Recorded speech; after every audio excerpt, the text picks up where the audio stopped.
Microsoft Excel, Microsoft Windows, Mac OS X और iOS के लिए माइक्रोसॉफ्ट द्वारा विकसित एक स्प्रेडशीट एप्लीकेशन है। ये डेटा स्टोर करने, ऑर्गेनाइज करने और डेटा का विश्लेषण करने के लिए प्रयोग किया जाता है। इसमें गणना, ग्राफिकल टूल, पाइवोट टेबल और विजुअल बेसिक फॉर एप्लीकेशन यानी VBA नामक एक मैक्रो प्रोग्रामिंग लैंग्वेज होती है। एक्सेल माइक्रोसॉफ्ट ऑफिस सूट का ही एक हिस्सा है। Basic user interface. आइए पहले माइक्रोसॉफ्ट एक्सेल 2010 के बेसिक यूजर इंटरफेस को समझते हैं। Microsoft Excel 2010 interface Microsoft Word 2010 के जैसा ही है, जिसमें कस्टमाइज किए जा सकने वाले टैब और कमांड ग्रुप होते हैं। एक्सेल 2010 में आप कस्टम टैब और ग्रुप बना सकते हैं और पहले से निर्मित टैब और ग्रुप का क्रम बदल सकते हैं। फर्क सिर्फ इतना है कि एक्सेल में कुछ अतिरिक्त टैब और कमांड ग्रुप होते हैं जो स्प्रेडशीट में गणना के लिए उपयोगी होते हैं। Backstage view.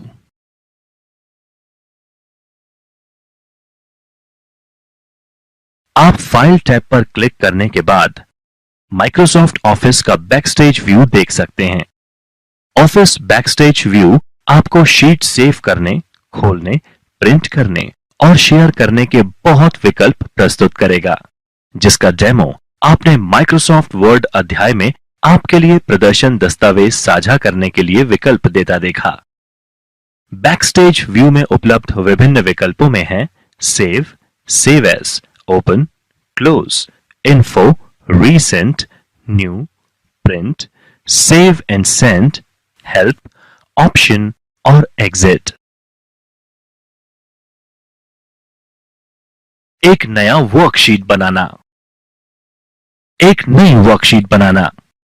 MS एक्सेल में एक नई वर्कशीट बनाना बहुत सरल है। जैसा कि पहले बताया गया है, डिफॉल्ट रूप से प्रत्येक नए एक्सेल वर्कबुक में 3 वर्कशीट होती हैं। शीट 1, शीट 2 और शीट 3 नाम से 3 टैब एक्सेल वर्कबुक में नीचे दिखाई देते हैं, जो अलग अलग वर्कशीट दर्शाती है।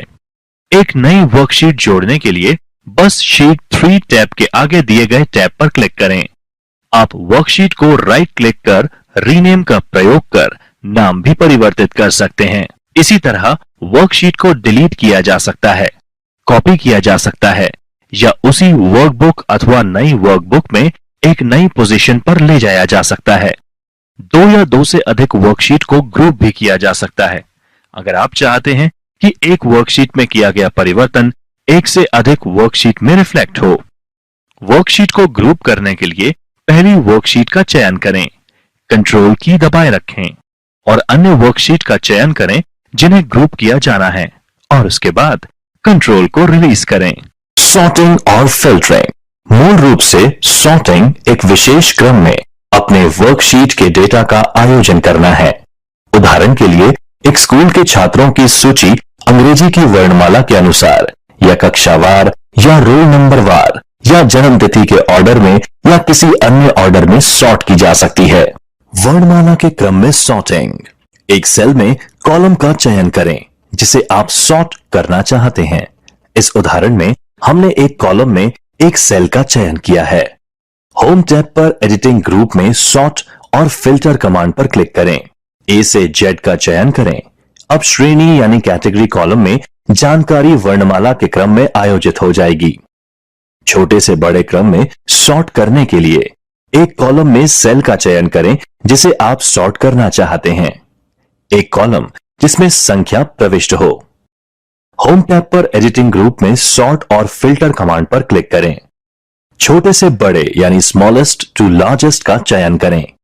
अब जानकारी छोटी से बड़ी राशि के क्रम में आयोजित हो जाएगी। नोट: बड़े से छोटा करने के लिए रिवर्स संख्यात्मक क्रम भी कर सकते हैं। फिल्टरिंग। इसी तरह फिल्टर सुविधा को परिणाम के सटीक और आवश्यकता अनुसार ही सीमित डेटा प्रदर्शित करने के लिए इस्तेमाल किया जा सकता है।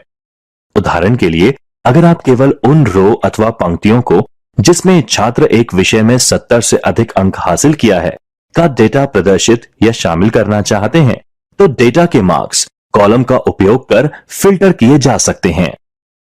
फिल्टर करने के लिए वह डेटा सेलेक्ट करें जिसे आप फिल्टर करना चाहते हैं। डेटा टैब पर सॉर्ट एंड फिल्टर ग्रुप में फिल्टर पर क्लिक करें। डेटा टैब पर सॉर्ट और फिल्टर ग्रुप में कॉलम हेडर में फिल्टर ड्रॉप डाउन तीर पर क्लिक करें, जिससे एक सूची प्रदर्शित होगी जिसमें आप फिल्टर विकल्प तय कर सकते हैं। वैल्यू से चयन करने के लिए सूची में select all check box clear करें। यह सभी चेक बॉक्स से टिक मार्क हटा देगा। फिर केवल उन्हीं वैल्यूज को चुनें जो आप देखना चाहते हैं और परिणाम देखने के लिए ओके पर क्लिक करें। बुनियादी फॉर्मूलाज और फंक्शंस। फॉर्मूलाज यानी सूत्र वो समीकरण है जो आपकी वर्कशीट के मूल्यों पर गणना का प्रदर्शन करते हैं।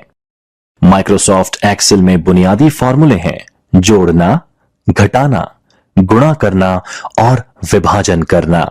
एक साधारण गणना करने के लिए आपको एक सूत्र के आगे बराबर प्रतीक के बाद गणना लिखनी होगी।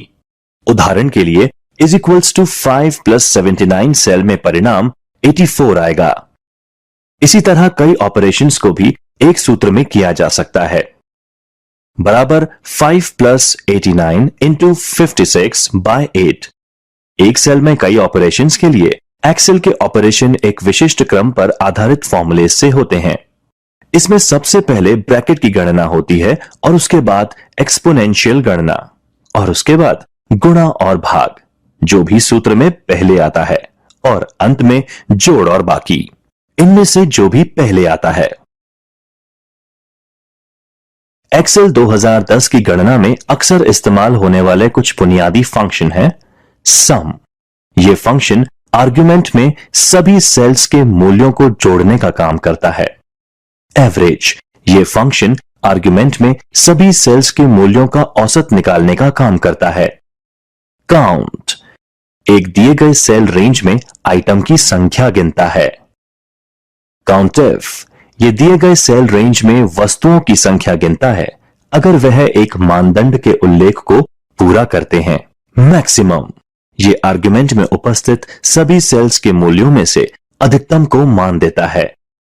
मिनिमम, ये आर्गुमेंट में उपस्थित सभी सेल्स के मूल्यों में से न्यूनतम को मान देता है। कॉन्केटनेट, 2 या 2 से अधिक टेक्स्ट की स्ट्रिंग्स को जोड़ता है।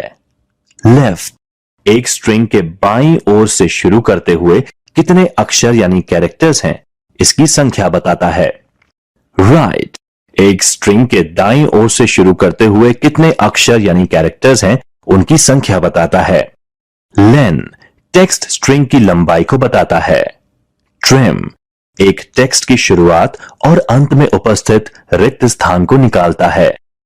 लोअर, किसी टेक्स्ट स्ट्रिंग के सभी कैरेक्टर्स को लोअर केस में बदलता है। अपर, किसी टेक्स्ट स्ट्रिंग के सभी कैरेक्टर्स को अपर केस में बदलता है। व्यूकअप, टेबल के पहले कॉलम में उपलब्ध मूल्य को दूसरी कॉलम में ढूंढकर उसके सामने की वैल्यू को ढूंढता है। यह विभिन्न वर्कशीट्स और वर्कबुक में भी हो सकता है। राउंड, दी गई संख्या तक एक नंबर को पूर्णांक बनाता है। राउंड डाउन, दी गई संख्या तक शून्य की ओर नंबर को पूर्णांक बनाता है। राउंड अप, दी गई संख्या तक शून्य से 2 नंबरों को पूर्णांक बनाता है। चार्ट, चार्ट, माइक्रोसॉफ्ट एक्सेल में चार्ट द्वारा डेटा का चित्रमय या ग्राफिकल प्रदर्शन किया जाता है। चार्ट की सहायता से आपके श्रोता आपकी प्रेजेंटेशन में संख्याओं के पीछे छिपे अर्थ को आसानी से समझ सकते हैं तथा तुलना और रुझान को दिखाना बहुत आसान हो जाता है। एक चार्ट में कई एलिमेंट या तत्व होते हैं जिसमें से कुछ डिफॉल्ट रूप से प्रदर्शित होते हैं जबकि दूसरों को आवश्यकता के अनुसार जोड़ा जा सकता है। आप भी प्रदर्शन बदलने के लिए विभिन्न चार्ट तत्वों को हटा या जोड़ सकते हैं। एक चार्ट के मुख्य एलिमेंट, एक चार्ट के मुख्य एलिमेंट, एक चार्ट में बहुत से एलिमेंट्स होते हैं। आप चार्ट एलिमेंट को दूसरी जगह स्थानांतरित कर या रिसाइज कर या फॉर्मेट बदलकर उसका प्रदर्शन बदल सकते हैं। कुछ चार्ट एलिमेंट्स को हटाया भी जा सकता है अगर आप उन्हें दिखाना नहीं चाहते। आइए चार्ट के विभिन्न एलिमेंट्स के बारे में जानते हैं। Chart title. टाइटल चार्ट के बारे में विवरण प्रदर्शित करता है। Chart area, plot area, vertical axis या वैल्यू एक्सिस। वैल्यू एक्सिस संख्यात्मक पैमाना है जो डेटा पॉइंट वैल्यू को दिखाता है। एक बार चार्ट में हॉरिजॉन्टल एक्सिस ही वैल्यू एक्सिस होती है। हॉरिजॉन्टल एक्सिस या कैटेगरी एक्सिस, ये वह लाइन है जहां बहुत सी डेटा सीरीज व्यवस्थित की जाती है। यह चार्ट का हॉरिजॉन्टल भाग है। बार चार्ट वर्टिकल एक्सिस ही कैटेगरी एक्सिस कहलाती है। लेजेंड। चार्ट पर प्रत्येक डेटा सीरीज किस कलर में प्रदर्शित होगी, यह लेजेंड द्वारा निर्णय लिया जाता है। जटिल चार्ट्स के लिए यह एक महत्वपूर्ण घटक तत्व है। डेटा पॉइंट्स, हॉरिजॉन्टल बार यानी क्षैतिज बार, लाइंस, कॉलम और अन्य डेटा मार्कर। डेटा सीरीज, एक वर्कशीट में रो या कॉलम से संबंधित डेटा पॉइंट को एक साथ डेटा सीरीज में ग्रुप किया जाता है। डेटा सीरीज में चार्ट के सभी संबंधित डेटा पॉइंट होते हैं। अगर चार्ट में एकाधिक डेटा सीरीज होती है तो उनके कलर और स्टाइल अलग अलग रहते हैं। डेटा लेबल्स, डेटा पॉइंट की वास्तविक वैल्यू डेटा लेबल्स कहलाती है। ग्रिड लाइंस, प्लॉट एरिया में दिखाई देने वाली हॉरिजॉन्टल लाइन ग्रिड लाइंस कहलाती हैं। एक नया चार्ट बनाना। कॉलम और बार चार्ट की तरह अधिकांश चार्ट के लिए आप एक वर्कशीट पर रो या कॉलम में व्यवस्थित डेटा से चार्ट प्लॉट कर सकते हैं। हालांकि कुछ प्रकार के चार्ट्स जैसे पाई चार्ट और बबल चार्ट में एक विशिष्ट डेटा व्यवस्था की आवश्यकता होती है। वर्कशीट पर वह डेटा अरेंज कर लें जो आप चार्ट पर प्लॉट करना चाहते हैं। एक्सेल अपने आप यह पता लगा लेता है कि आपके डेटा को चार्ट में प्लॉट करने का सबसे अच्छा तरीका कौन सा है। उन सेल का चयन करें जिसमें वह डेटा है जो आप चार्ट बनाने के लिए काम में लेना चाहते हैं। यदि आप केवल एक सेल चुनते हैं, एक्सेल अपने आप ही उसके पास के उन सभी सेल्स का डेटा चार्ट बनाने के लिए उपयोग कर लेता है। रिबन पर इंसर्ट टैब पर क्लिक करें और चार्ट समूह ग्रुप में इच्छित चार्ट श्रेणी का चयन करें। उपलब्ध चार्ट टाइप देखने के लिए इंसर्ट चार्ट डायलॉग बॉक्स पर क्लिक करें और फिर एरो पर क्लिक कर विभिन्न चार्ट टाइप स्क्रॉल कर देखें। चार्ट टाइप का चयन करें। डिफॉल्ट रूप से चार्ट वर्कशीट पर ही एक एम्बेडेड चार्ट की तरह जुड़ जाता है। चार्ट मॉडिफाई या फॉर्मेट करना। एक बार आप चार्ट इंसर्ट कर देते हैं, चार्ट टूल्स का एक सेट प्रदर्शित होने लगता है जिसमें 3 टैब रिबन पर दिखते हैं। ये तीनों टैब तभी दिखते हैं जब चार्ट का चयन किया रहता है। आप इन 3 टैब्स के उपयोग कर चार्ट को मॉडिफाई कर सकते हैं। 3 टैब्स हैं डिजाइन, लेआउट और फॉर्मेट टैब।